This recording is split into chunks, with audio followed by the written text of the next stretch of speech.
Silicon Valley, technology, art, green, and sustainability.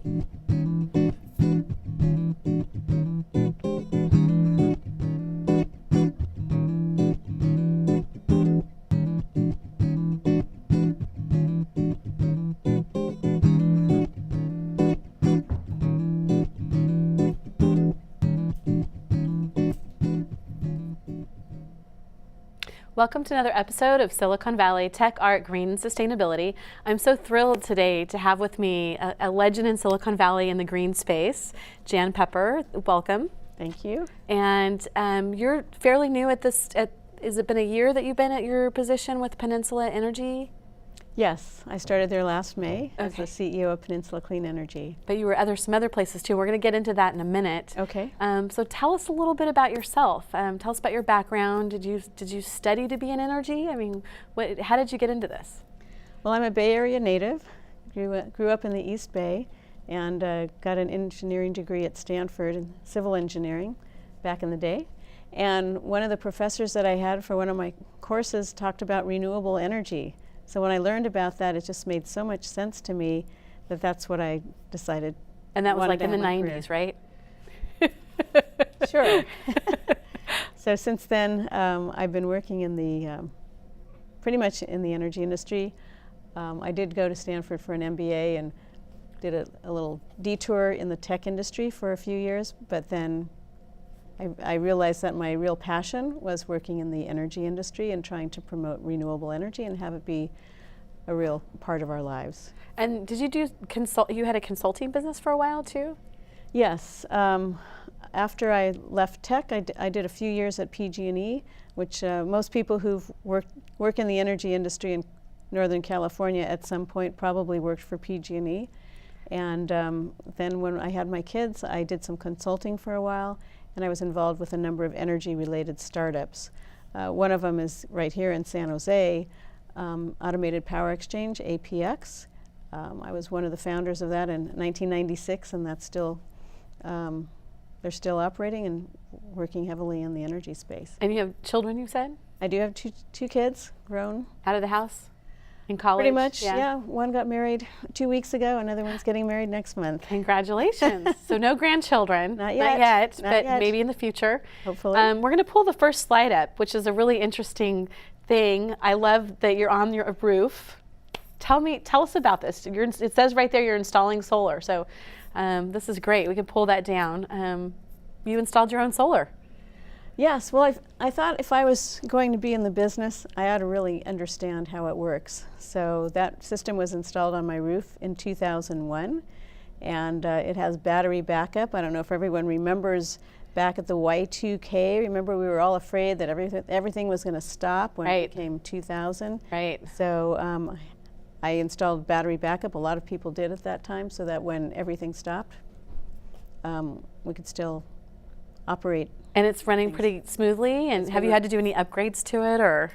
I haven't had to do any upgrades to it. The battery backup, I did have to replace one battery, and since it's such an old system, I needed to find someone who's been around for a long time who knows that old system, because a lot of the people in the industry today don't know the equipment that I have at my house. Well, it's interesting. My uncle and aunt, my uncle's passed away now, but in Saratoga, back in the 70s, put solar. And, and he was friends with Jerry Brown, and there's a picture of them on the wall, and she loves it. She has no bill from PG&E. Yeah. So it's interesting that old system is still running pretty good, and she's had it maintained. No trees have fallen on it or anything, but it's interesting that you're saying this is older, but it's actually much newer than some of the stuff that we saw in the 70s, and it just keeps getting better. Right. So tell us about Peninsula Clean Energy and what you guys do.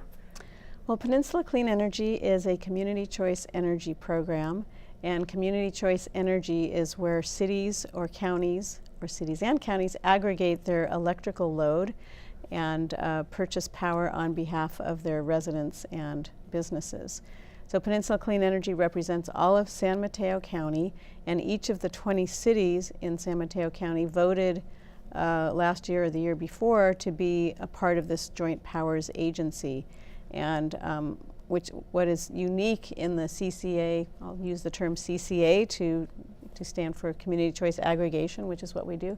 What is unique is that every city in San Mateo County, every city council voted unanimously to join this Joint Powers Agency. So there's huge support for this this program, and it's an opt-out program, which means that everyone is automatically a part of the program unless they don't want to, and then they can opt out.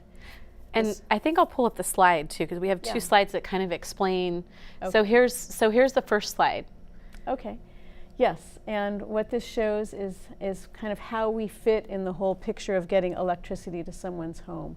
So Peninsula Clean Energy handles the electric generation portion of the process, and we source electricity that is cleaner and greener than what PG&E has been doing, and we're offering that to our customers at a lower rate than PG&E.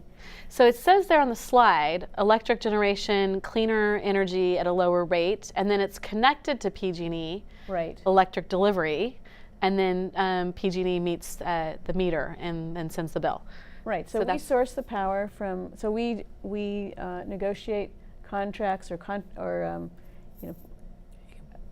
procure power from different energy suppliers, and then it goes on the overall electric grid in California. PG&E still delivers it to all the customers, so all of the wires that are between all the homes and businesses is still owned and operated by PG&E.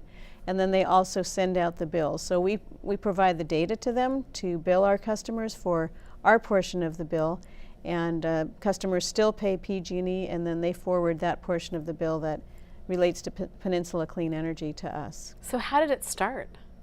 It started with a bill that was passed in the legislature back in 2002.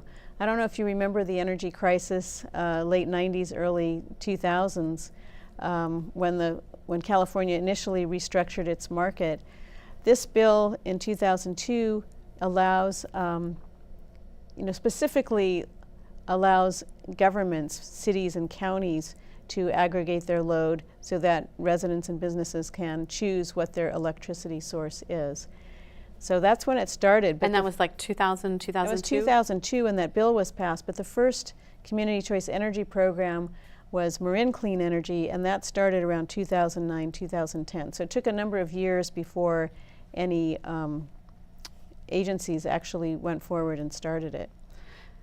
So there was another slide you gave me, and I think we were supposed to pull that up when we were talking at the beginning here. So I'm going to pull that up. And actually, this is a slide that I put together showing clean energy to the source and then the power coming. We can pull that down. There should be another slide.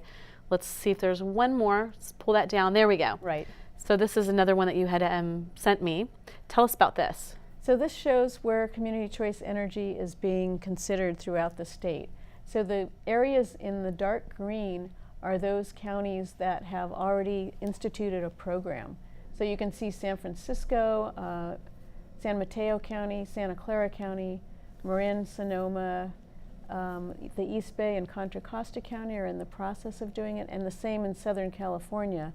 There's a program in Lancaster that's actually ongoing in the city of Lancaster, and then LA County. Is that the green stripe then? And then you get the purple. Yeah, the purple is areas that are in the process of forming Community Choice Energy programs.